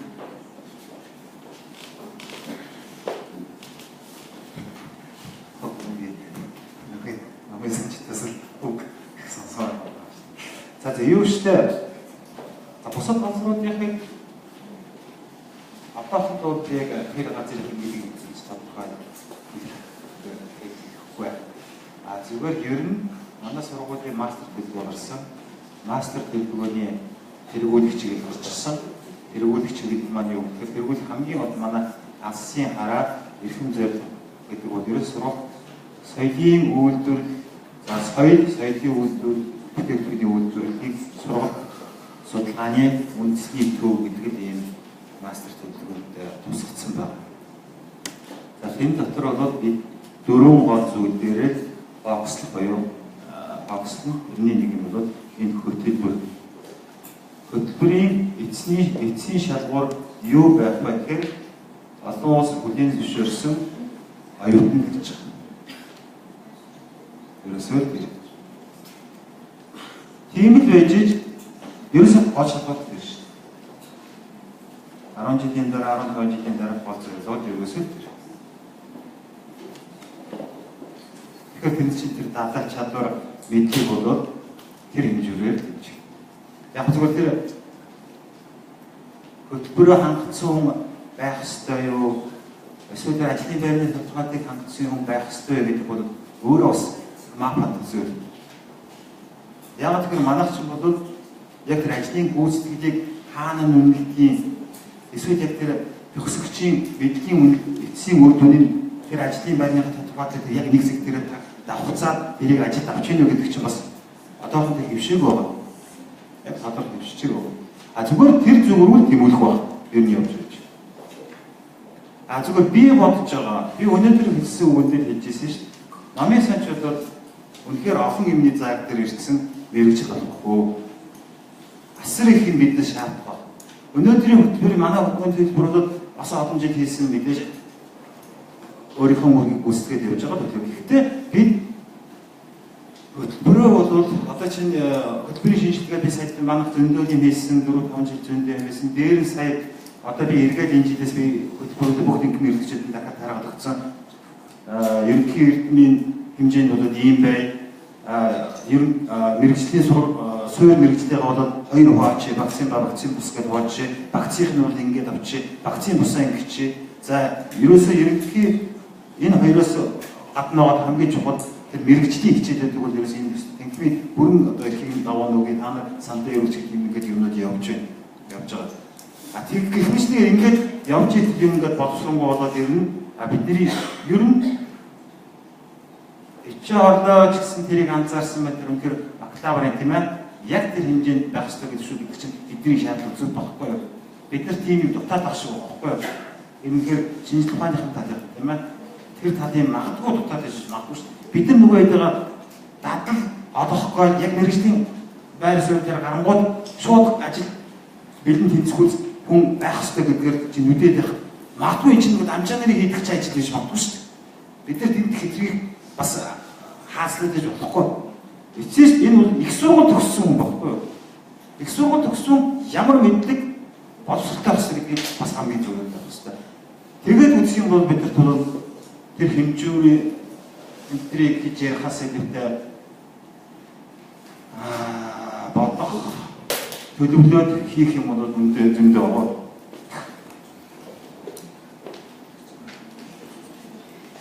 Спорт зэрэг баярлалаа. За бидний харин нэг ярих зүйл бол хяналт үйлгээний төвчний зүйл. Сая бол орлого болоод хэрэгжлийн төвшөнд асуудлууд юу байна вэ? Одсон дараа нь хяналт үйлгээ буюу бид хэрэгжүүлээд явж байгаа хэн үйлдэх юм бэ? Хэн хянах юм бэ гэдэг асуудал байна. Энэ манай энэ хамар дипломын ажил бичиж хамгаалсны баяр бид диплом ажиллаж авсан мэдээлэл байна. Номын санчдын ажил гүйцэтгэх ур чадвар харилцан адилгүй байна. Энэ жишээ жимслийн хөөсний ногоог нөөцөж чадах тухай гэр ахуйн лавлах гэсэн энэ хоёр номыг соёл урлагийн их сургууль, Монгол Улсын боловсролын их сургууль, их засаг их сургууль гэсэн энэ гурван номын сонгуульд хэрхэн ангилсныг харьцуулж харсан байна. Энэ нийтийн номын сонгуульч гэсэн номын сон ном зүйн ангиллыг ашиглаж ангилж байгаа үндэсний номын сон Хотын төвөөс Монгол Улсын их сургуулийн номын сонгуулийг бас ингэж харьцуулж гаргаж ирсэн юм харьцуулт байна. Эндээс харахад номын санчдын ажил гүйцэтгэх ур чадвар харилцан адилгүй байгаа. Өнөөдөр тэр номын санчдын яриад байгаа үнэлэмжийн асуудал дээр нөлөөлж байгаа болов уу гэдэг энэ зүйлээр харагдаж байна. Тэгэхээр энэ номын санчдын ажил гүйцэтгэх ур чадвар харилцан адилгүй байгаад хэрхэн дээшлүүлж болох вэ гэдэг талаар энэ заалнаас номын санчд маань бас нэгэн хоёр үнээс санал авч бодож байна. За санал хүмүүс гараа өгч байгаа. Энэ ур чадварыг ойлгох төвшинээр ямар ажил хийж болох вэ гэдэг санал өгөөрэй.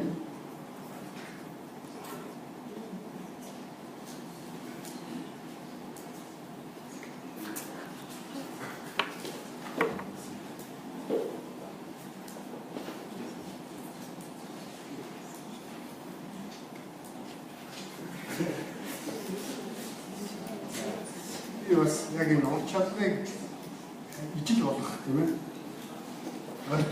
Иймэрхүү юмдээ бас яг бодсон сая энэ Батцуг захирлын ярианаас сонсож байна. Ер нь хөдөлгөөний хөгжлийн сайжруулалт тэгээд юу яа гараад ажиллахад одоо датаа зөвшсөн сайн байна гэх тийм. Үндээс үзлээд би бас ингэж өөрийнхөө зүгээс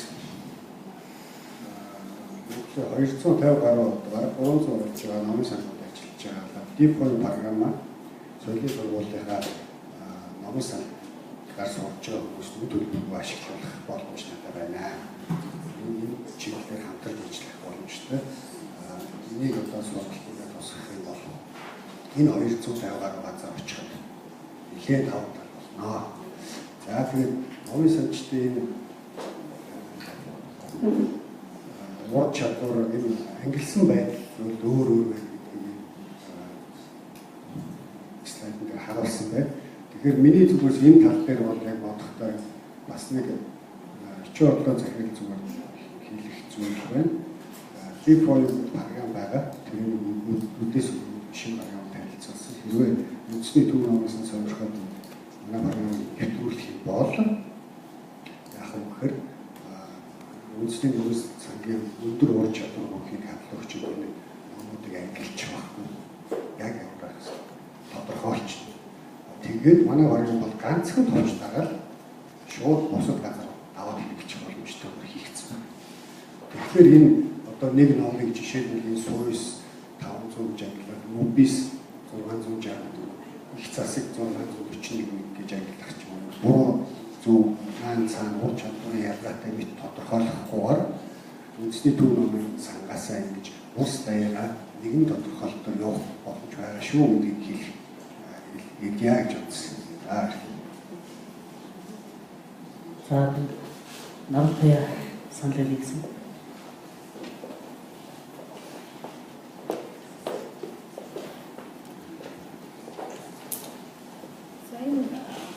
Мэргэшүүлэх асуудал дээр бол ерөөсө програмаар шийдэх бас боломж байгаа л та энэ үүсгэж байна. Одоо нөгөө нэгдсэн гатлогтой болно гэж яриад ирэхээр энэ бол бас шийдэгдэл явах боломж болж байна. Гэхдээ энэ дээр бас бусад чиглэл рүүгээ яах ёстой юм бэ гэхээр бас нөгөө сургалт руугаа орох хэрэгтэй. Сурж байгаа оюутнуудаа нөгөө одоо номцоо тал руу мэргэшүүлэх юм уу тийм каталог тал руу мэргэшүүлэх юм уу? Нөгөө сонирхлын дагуулад нөгөө мэргэшүүлэх тэр мэргэшүүлэх нарийн мэргэжил рүүгээ мэргэшүүлэхдээ нөгөө төгсөх курс рүүгээ анхаарал явуучвал энэ талдаа гарч ирээд манайх дээр ч гэсэн гарч ирсэн. Манайх ч ангилагчтай бас Монгол номын сан ангилагчтай ангилагч маань чиний энэ ангилал чинь буруу яг энэ ангилал дээр тохирохгүй байна гэдэг. Тэгээд онцгойчтэй бүрхүүрэг ороод ирдэг. Тэрнээр энэ чинь буруу байна. Тэгээд ангилал дээр аягүй их юм. Угаасаа асуух тодруулах юм угаасаа их гардаг. Тэгээд энэ дээр яг номын санчийн ур чадвар бол илүү анзаарагдаад явцдаг. Тэгээ энэ юу харагдаад идэв юм бэ гэхээр энэ дээр бид нар энэ ангиллынхаа зөв заалтыг чийслээд байхаас гол нь нөгөө номтойгоо ажиллаж сурах чадвар дадал төгсөж гарахтай эзэмссэн байх хэрэгтэй. Ангиллынхаа номтой ерөөсөө аюул санал авлах таблицуудаа яаж ашиглах юм? Тэднэр дээр мэргэшлийн явуучвал салбар ангиллдаг гарахаар арай бэрхшээлүүд нь баг байх нь болов гэж бас энэ зүгээс бодож байна.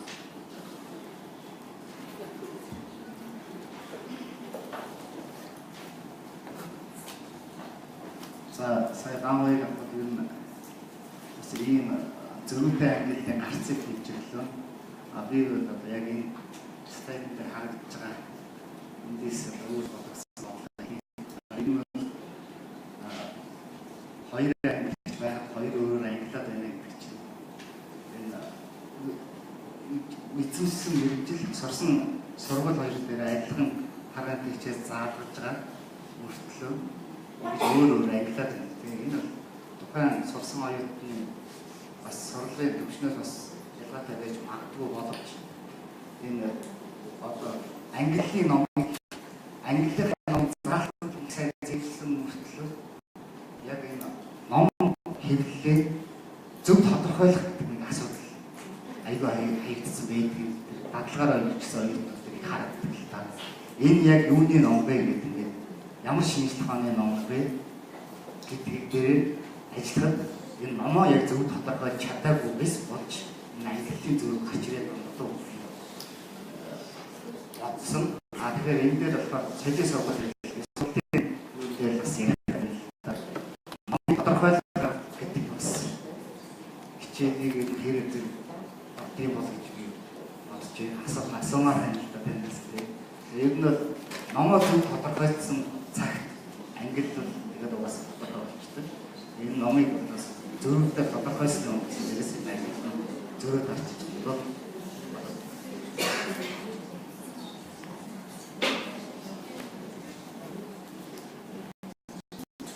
Ангиллыг яг энэ хүсэлтийн хангалттай Сойс нэг янзаар ангилсан, Мобис нэг янзаар ангилсан тийм их засаг суурь нэг янзаар ангилсан байгаа нь бол тухайн нөгөө салбараас шалтгаалаад байгаа байхгүй. Манай хамгаалалтын шинжилгээ ухааны үндэсний сургууль хамгаалахын номыг Сойс дээр ч Мобис дээр ангилахдаа өөр хэлцдэг.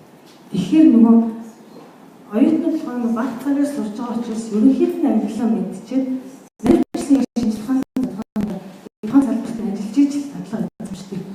Тэгэхээр энэ дадлагын нохор ингээд шинжилгээ ухаан болгоноор ингээд хуулиуд хийх юм аа тэгжэл хийхгүй л бол энэ бол нөгөө хүмүүсийн ур чадвар биш тухайн шинжилгээ ухаанаас ялгаатай л харагддаг юм байна. Тэгэхээр манай дээр 9 номнууд байдаг л да. Одоо нэг ISP-ийн төвчнөөс ирсэн ангиллал хийхэд тэн дээр бол яг агаах ухааны нарийн дотор нь байгаа үйлчлэлтэй өргөсөн цагаас надаас ангил чадвар амжилт хатад хэлдэг. Энийг бодлоо би харж байхад бол за сүйс бол ерөнхийд нь ингэж хавцаад гол нь бол ангиллалтаа биш вэ. Ерөөсөө номтойгоо танилцаад. Энэ номтойгоо сайн танилцаад энэ ном маань аль ангиллалт яг төлхөө байна гэдгийг хараагүй болохоор янз янзаар ангиллаад байгаа аахгүй юу. Тэгэхээр ерөөсөө өсөж байгаа сурагчид номоо уншдгүй маань гэхэд сайн танилцах. Энэ номын яг аль ангиллалт нь төлхөө орж байна гэдгийг л харсан тохиолдолд ангиллалт бол тодорхой шүү дээ. Тэгэхээр номтой танилцах нь бага бай. Яг ажиллаж байгаа одоо энэ ном маань аль чиглэлд байна гэдгийг л сайн мэдчихэж тэр ангиллалаа зөв хийх хэрэгтэй байхгүй юу. Тэгэхгүй учраас янз янзаар ажиллаж шүү дээ.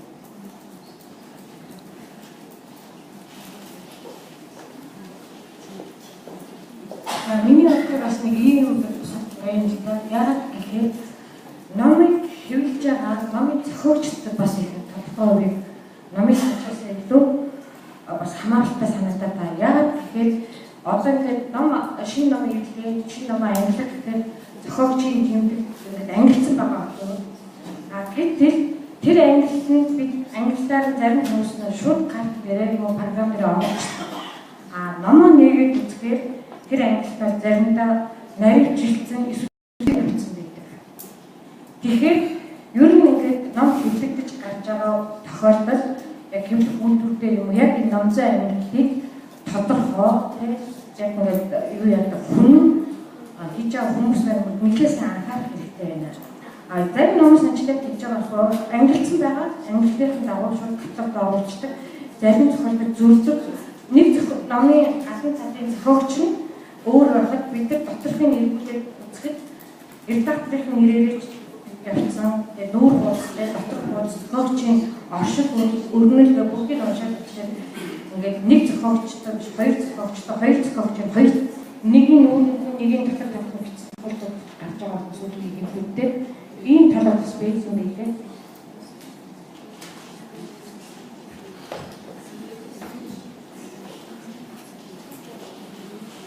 Оролцогчтой байлаа.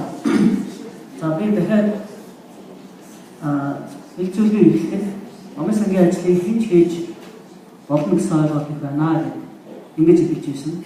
За энэ бол миний хамгийн сүүлийн харуулах слайд байна. Бас л номын сангийн ажлыг хинч хийж болно гэсэн энэ ойлголт их л байна шүү. Тэгэхээр энд хоёр жишээ оруулсан байна. За нэг нь бол сая барь багш дурдсан тэр гоёлтой байна.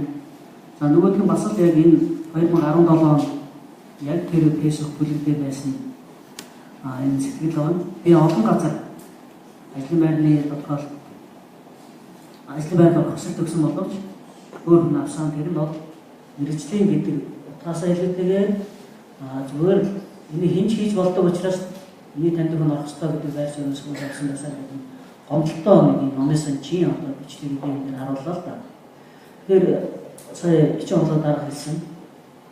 Өнөөдөр байгаа нэгэн давсан хүмүүсийг бол би ичнээ болоод босод арга замаар мэрэгжлийн болгоно.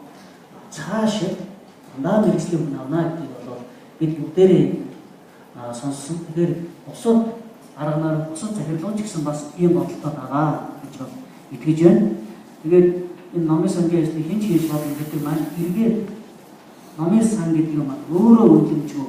Номын сан үнэлэмжгүй болно гэдэг маань тэнд ажиллаж байгаа хүний сэтгэл зүйчтэй тэр хүнээс гарч байгаа хөдөлмөрийн бүтээмжтэй халгаагүй тэр хэмжээний доогуур хэмжээтэй байх. Энэ ба. Тэгэхээр энэ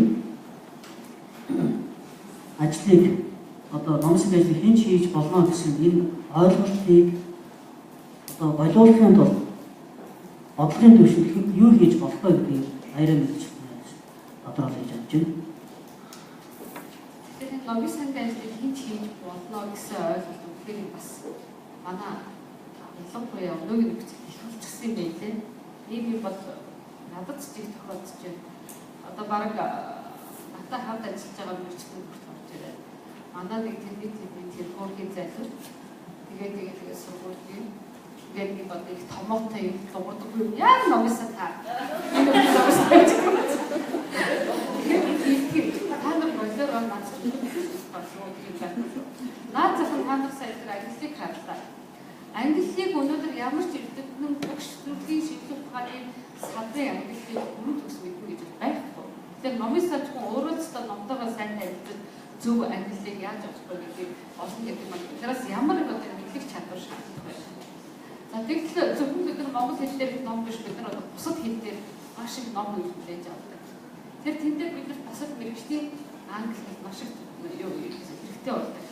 Ингээд бидний өөрсдийнх нь ингээд тавьдаг шаардлага бодлоор зэрэг бид нар бараг хорвол байхгүй тийм бодог ур чадвартай номын сан хийх хэрэгтэй болж байгаа. Багш болон харилцааны бодог одоо хэрэгжүүлэх болон тийм ээ сэтгэл зүйч болон тэр байна. Гэх мэтлэн ингээ маш олон юм биднээс шаарддаг. Тэгтэл нэг маань өнөөдөр нөгөө нийгэмд бодлохоор зэрэг номын цаг гэдэг хийж болно. Дугуйг томоотой их хүмүүсд олж энийг сургая гэсэн тийм ойлголт байдаг. За нөгөө талаасаа энэ ойлголтыг хэн бий болгож байгаа вэ? Бид өөрсдөөсөө буруу хайртай. Нөгөө байгууллага дээр ажиллаж байгаа номын санчдыг чинь наад захын ихтэй сургуулийн номын сангийн захирал орж ирээд надад хэлдэг. Ёстой уучлаарай танаа номын санчийн тэр одоо өнөөдөр байж байгаа мэдлэг чадвар бол бараг одоо миний үдэндээ сууж байгаа хүнээс болоодоор үнэхээр юм хийж чадахгүй байна. Хэл мэдэхгүй байна. Компьютероо бүрэн төгс ашиглаж чадахгүй байна. Хүний одоо шаардсан мэдээллийг богино хугацаанд олонцтой бол бүхэн байтгаа бүр бодлуулаад алга болгож байна. Залахгүй байна, санаачдаггүй байна. Фонд дотор ороод хов яриад, хоол хийгээд ингээд суучих юм. Ингээд тэлтэр зэрэг үнэхээр бидний чих хаалцдаг. За эднийг яамаар үнэхээр цалингаас болоод байгаа хүмүүс бас үгүй. Үнэхээр бидний та бидний өнөөдөр голоод байгаа энэ цалинг аваад ажиллая гэдэг ингээд санал болгож байгаа зөндөө орж ирдэг. Би үнэхээр энэ мэрэгчтэй хайрладаг учраас өстөө уучлаарай. Мэрэгчлийн хүн хийх байх ёстой гэдэг би зогсоож ирсэн зогсогч байна. Манай хүүхэд одоо ингээд тэнцээд одоо мундаг одоо сүлийн хүүхдүүд ч одоо сайхан сургууль явуулдаг гэсэн байна шүү дээ. Тэгээд төгсч ирсэн. Одоо хэл усыг нь ашиглаад ингээд танаа номын санд ажиллаж байна. Энэ хүүхэд маань одоо ийм сайхан орчинд ажилладаг. Тэр компанид оруулсан өдөр шөнөгүй ажиллаж байна.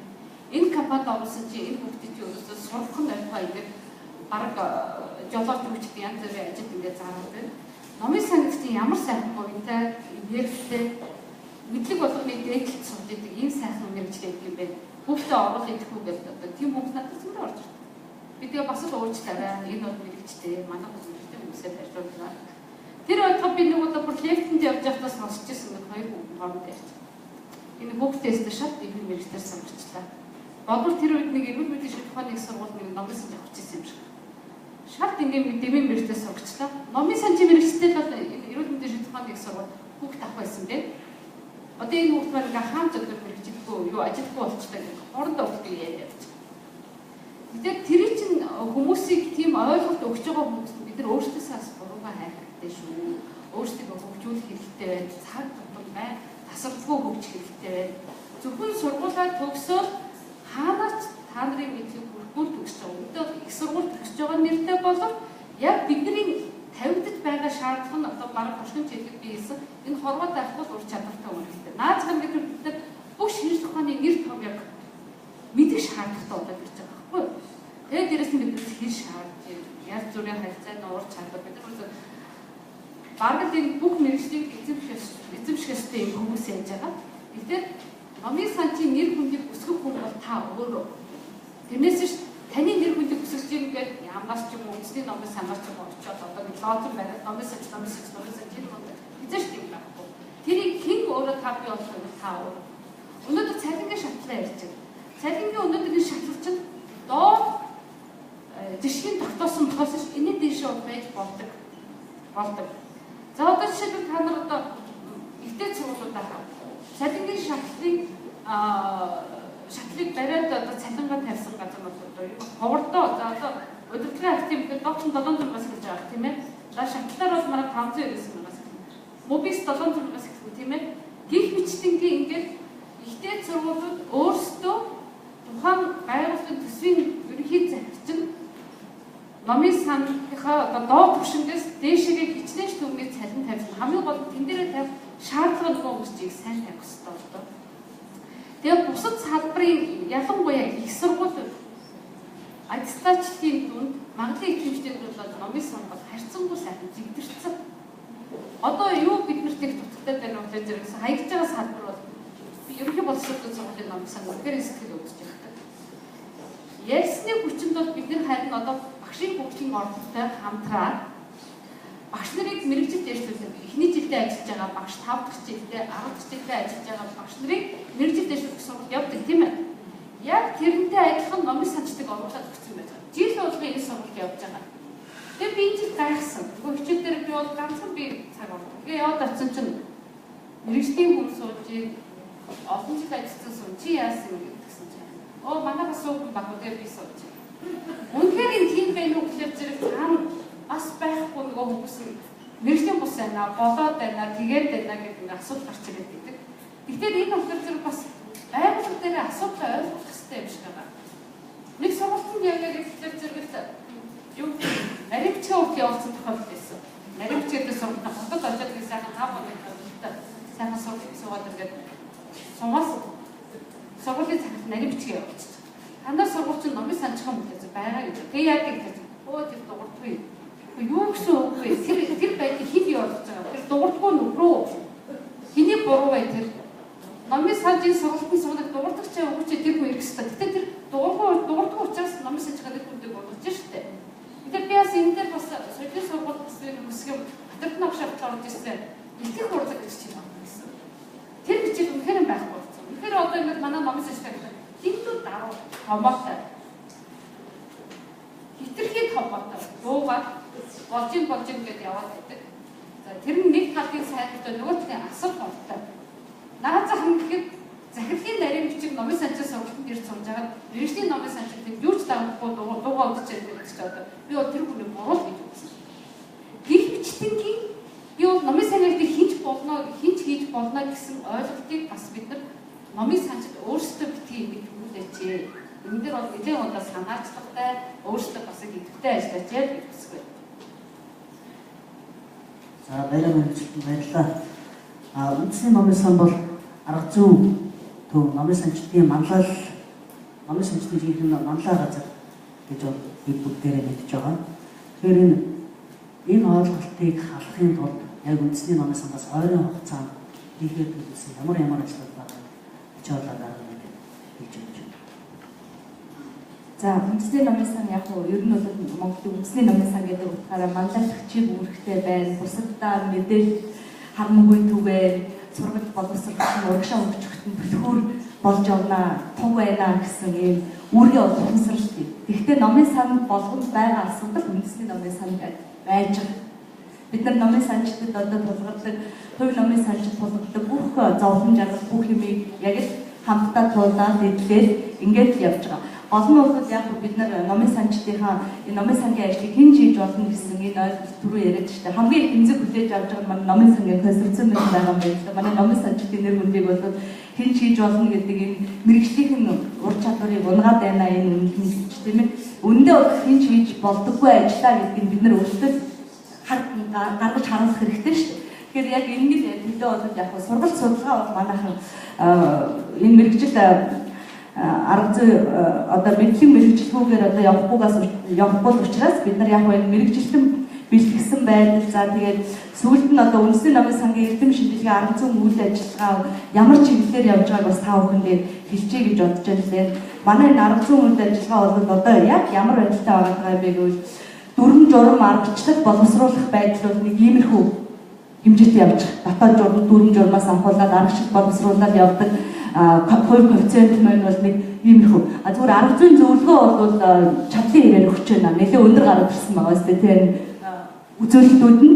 За сургалт семинарыг бол бас нэг боломжийнхоо нэрээр ингээд явуулж байгаа юм. Сургалт семинар гэвэл мэрэгжлийн ном гарын авах хэвлүүлэлт маань бол за баг зэрэг одоо буурсан юм үзүүлэлттэй хандлагатай байгаа. Тэгэхээр бид нар бол яг судалж мэдж байгаагийнхаа нэрээр за энэ арга зүйн зөвлөгөөгөө өгөөд орон нутгуудаар яваад ажилдаа дайлуулахаар зовлон жаргалаа хуваалцаад хамгийн гол нь өөрсдөө нөгөө төрүүлж хөгжих ёстой зарчим байна шүү дээ. Хэрвээ манлайлж байгаа бол өөрсдөө төрүүлж хөгжих ёстой зарчим дээрээ бид нар бол үнэхээр гадаадын туршлага, гадны туршлагаар суралцаж өөрсдийгөө боловсруулж энэ хэлний бэрхшээл гэж нэг том бэрхшээл байна. Дотоод одоо хамгийн номын сангийн одоо ямар ангиллаар яаж ажиллах вэ? Жишээлбэл эднийгээ бид нар ямар одоо системийг цахим мэдээллийн системийг авах ёстой, хинийгээ даах ёстой гэдэг юмнууд байна. Тодорхойгүй ш. Нэг хэсэг нь өөр ангилалын системтэй, нөгөө нэг номын сангууд нь өөрөөр ангилалт ингээд хамгийн нөгөө номын санчийн мэрэгжлийнхээ нэг болгоцсон байх ёстой юм одоо хүртэл зэгцэж чадаагүй байгаа хүмүүс чинь тал тийшээ харж зөвлөдөг. Нэгдсэн нэг ойлголт байхгүй. Бид нэр улаан өнгийг улаан гэж харчдаг болчих юм бол бүгдийг улаан болгочих шиг тэр шиг амрах юм байхгүй тий. Гэтэл одоо олон урагш үзэл гэдэг ч юм уу юу ч юм одоо нэг тийм гарч ирээд нөгөөх улааныг ногоон болгоод ягаан болгоод цэнхэр болгоод өөр өөрсдөө харах юм энэ юундээ орохгүй шүү дээ. Тийм болохоор түрүүний гарч байгаа санаачлагууд ч гэсэн тэртээ үндэсний номын саныг ангиллаар ангиллаад бусдууд нь цаашаа татаад аваад явчих тийм боломж байдаг бол тэрийг нь сурдаг хэрэгтэй. Хамгийн гол нь шинэ технологи, шинэ дэвшлүүдийг маш хурдан нутагшуулж авах шаардлага бид нар тулгараад байна шүү дээ. А тэрэнд чи юу хэрэгтэй? Нөгөө мэрэгжлийн ур чадвар чинь зайлшгүй хэрэгтэй. Мэрэгжлийн ур чадвартай байхын тулд бид яах ёстой? Сургалтынхаа хөтөлбөрийг нарийн боловсруулах ёстой. Сургалтын хөтөлбөрөө нарийн боловсруулахын тулд сургагч багш нар нь мундаг чадвартай авах ёстой. Сургагч багш нараа бид нар хаашны явуулж сургах юм. Хаашаа яаж ханаас туршлага судалж байгаа. Энэ болгон эргээд амьдралынхаа хөрсөн дээр яаж бууж байгаа ингээд маш нарийн олон уялдаа холбоотой ажлууд хийгдэх ёстой байх л та. За би яг номын сангийн консорциумтай ч тэр соёл урлагийн сургуультай ч тэр хариуцсан одоо яамныхаа боловсон хүчний бодлого барьж байгаа мэрэгч хэдэндээ гэж тэр аль болохоор ойлголцож ажиллаад энэ одоо алдсан хугацаануудыг нөхөд урагшаа явах юмсан гэсэн бодол хүсэл мөрөөдөл бол мэдээж хэрэг ажил удирдах авч явж байгаа нэг байгууллага авч явж байгаа хүний хувьд байна. Тэгэхээр зовлон бэрхшээл нь бол яг адилхан. Номын сангууд болгонд байгаа номын санч болгонд тулгарч байгаа бэрхшээл бол манай үндэсний номын сангийн номын санч гэдэг нэг айхтар тэнгэрээс буугаад ирсэн юм биш. Байдал зовлон, байдал бэрхшээлийг туулж байгаа. Бид нар үнэхээр одоо сургуулийн төгссөн номын санч гэж авчирдаг. Авчираад ажилладаг зэрэг өмнө мэдэхгүй чадахгүй юм гарч байгаа. Тэр болгоныг зөвлөж шийдэл явж байгаа. Тэгэхээр аль болох нөгөө түрүүний миний ярьдаг харилцаа ойлголцол маш чухал байхгүй. Хүлээн зөвшөөрөх, харилцан ойлголцол, өөрсдөө зохисолгүй хөгжүүлэх, мэдээллийг маш сайн авч боловсруулах. Тэгээ яг нь манайхаа стратеги боловсруулсан. Урд нь бол дандаа урт хугацааны стратеги төлөвлөгөө номын үндэсний номын сангийн хүчин төлөвлөгөө урт хугацааныхаар төлөвлөдөг байсан. Тэгэхээр энэ чинь засаг төр өөрчлөгдөөд захирлууд байнга солигдоод байхаар номын сангийн үндсэн үйл ажиллагааны гол баримталж явах хэвээр чиг шугам дандаа алдагдах юм бол та нэг нам гараад ирнэ, нөгөө захирал явна, ажиллаа өгөөд явна. Тийм болохоор эхлүүлсэн ажлынхаа үр дүн үзэж чадахгүй. Миний хувьд бол бас тийм болгоомж байж та дараагийн 4 жил чи орлоо гэдэг хүн явна шүү. Миний зүтгэж хийжсэн юм алга болно шүү. Тэгээд тийм учраас би богино хугацааны стратеги төлөвлөгөө гэж гаргажээ яа. Эргээд нөгөө хүн чинь явахдаа за би ингэж бодож явж байгаад энийгээ хэрэгжүүлээд энийгээ чадсангүй шүү гэж тайлангаа тавиад явдаг тийм системтэй болохгүй бид нар яг үгээр наашаа игээд овоос өрхийн нэг юмныхаа мориндоо сэлмээ ахсаар бууга үүрээд ташуурдаад овоос сайхан давхичээдэг гарам дээр морио юу хийх гэдэг нэг өсөндөө тий. Тэгэж гарам дээр морио юу хийх дэмэргүй л биш тий. Гарам мармаараа гаргаараа цаашаа яваад за энэ дээр навтчлаа уучлаарай. Дараагийн ажлыг хийхгүй болохгүй нэ энэ жоох бодлого төлөвлөгөө дутчлаа гэж элен далангүй ярьдаг тийм систем рүү орж ир бид нар цаашаа хөгжнө гэхээс нэг хүн үрж ирж нэг ажил эхлүүлээ дараагийн хүн нөгөөдгээс хамраад яваад байх юм бол номын санчдын одоо уялдаа холбоо залхамж чанарч гэж байхгүй болно. Хойно сургууль төгссөн, Оросд сургууль төгссөн, овоо сайхан хэдэн сайхан классик номын санчдтай. Тэд нар ном зүйгээ сайхан хийдэг те эрдэм шинжилгээ судалгаагаа хийдэг, бариад явдаг ийм дүрмтэй байсан. За Монгол төгссөн нэг сайхан залуучууд нэг үеийг бүрдүүлээд одоо шинэ төгсөж гарч ирж байгаа залуучууд нь хаашаа авахаа мэдэхгүй болсон. Ийм байдал бол яг ажил олгож байгаа хүмүүс байнга харагддаг. Аль ангиллаар нь ангилах нь зөв байх ёстой юм. Аль системийг нь авч хэрэгжүүлэх ёстой юм. Хинтэн зөвшөлтсөлийн үнэн байх юм. Энэ програм ч зөв юм уу? Энэ мэдээллийн технологийн энэ аваад байгаа юм ч зөв юм уугаа мэдэхгүй. Тэгэхээр нөгөө номын сан болгонд хөгжүүлж байгаа энэ барьж байгаа бодлого дандаа ингэ таслагдаад байдаг учраас нөгөө гол ноён нуруу гол холбох юм байхгүй энэ бодлого алдагдаад байх юм бол бид нар урагшаа цаашаа хөгжиж чадахгүй. Тийм болохоор ерөнхийдөө яг нь номын сан болгон үндэсний номын сангаа харсан жишгтэй байх хэрэгтэй юм уу? Хэрвээ харсан жишгтэй болох юм бол яаж тэрийгээ бүр нэг баттай авч үлдэх ёстой юм те? Энэ яг нэг тийм зангидсан гол юмдаа үнэн ч аваад нэг юмны хамт харцаахад чухал байхаа гэж бодож тэгжэл харж байгаа. Тэрнээс бол одоо учиргүй бүхнийг тулгын үлээх юм гэж аах. Чи тийм байх хэрэгтэй гэдэг цаана сэтгэл гэж нэг юм байна. Номын санчийн ажлын 50% үндэ сэтгэл шүү. Цаг сэтгэлтэй байж ажилладаг. Үнэхээр хүнд үйлчлээ, хүндийн бүргийг гэж ажилладаг.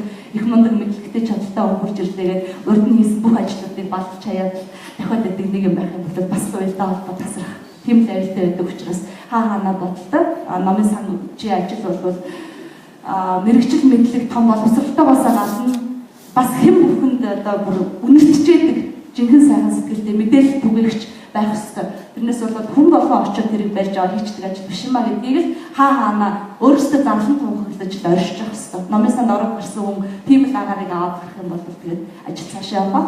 Тэгж чадахгүй нь бол гэхдээ тэргүй цагийн одоо ингээд шалгуураар арчигдаад алгуулад өгн цаг хугацаа бүгдийг сайхан шалгаж. Дээрээс нь мэдээллийн технологи гайхалтай хурд бол бид нарыг энэ эргүүлэхтэй аваад цаашаа явж чадахгүй тэндээ үлдээл жижиг номын сангууд нэгдэх процесс явагдах байх гэж бодож байна. Хаалга үүдээ хаах байх гэж бодож байна. Шалгуулт тиссэн цаашаа үлдэх байх гэж бодож байна. За баярлалаа. Чөлөө зөвхөн баярлалаа. Ер нь номын сангийн ажлын номын сангийн ажил хэн хийж болно гэдэг энэ бол үнэлэмжийн асуудал. Номын санчдыг одоо үнэлэмж жоохон муу байна гэж ойлгоод байгаа юм л та. Тэгэхээр энэ ойлголтод хамгийн их нөлөөлж байгаа нэг зүйл нь бол энэ англи хэлний асуудал гэдэг юм аа.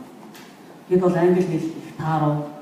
Тэрнээсээ болоод гадагшаа юмд явж чаддгүй, гаднаас мэдээлэл авдаггүй нэг иймэрхүү асуудал байна. Тэгэхээр энэ сая ган хоёр захирлын хэлдэг шиг яг юм бодтоо ямар санаачлага байна вэ гэдгийг энэ урилмаа захирлаас бас нэг сонсох юм. Тэгээд дахиад нэг хүнээс саналыг сонсоод хэлцүүлгээр өгье. За сая нэг ажлын байдлыг тодорхойлох гадаад хэлний мэдлэг хамгийн чухал асуудал болоод байна. За төгсөгчдөр ч гэсэн гадаад хэлний мэдлэг хэм асуудал болоо. За захирлын эснээр бол олон улсын төвшин төрнэ гэдэг. Яг олон улсын төвшин гэж юу яриад та юуг ойлгох вэ? За ажлын байдлыг гэсэн хэмжүүр авах хэмжээ үнэлгээ гэдэг. Одоо үнэлгээ ярилтаа бүгд ямар хүний сайн мэдлэгээ байгаа бид нар угаасаа стандарт авах учраас тэгээд миний чадах гэх юм одоо юу байна? Түүгээр дайл гэдэг шиг миний чадах юм. Одоо би олон жил буюу одоо соёлын сургууль миний шивээ зөндөө англи 17 жил тэр сургуультай ажил мэргэжтэй холбосны хувьд одоо энэ албан тушаа одоо өөрийнхөө ажил юуны хүрээнд нэг ямар ч гэсэн 10 номын санчийг би олон улсын төвшөнд баталгааж өгөх чадна гэж одоо концепцон бас урьж оролцуулаад та бүхний асуудлаа шийдэж байгаа юм энд одоо хандив гэх юм уу баяр хүргэлт гэх юм уу ямар ч гэсэн тийм 10 хүний олон улсын төвшин буюу ажлын байрны тойл гэдэг олон улсын шалгалт байдаг.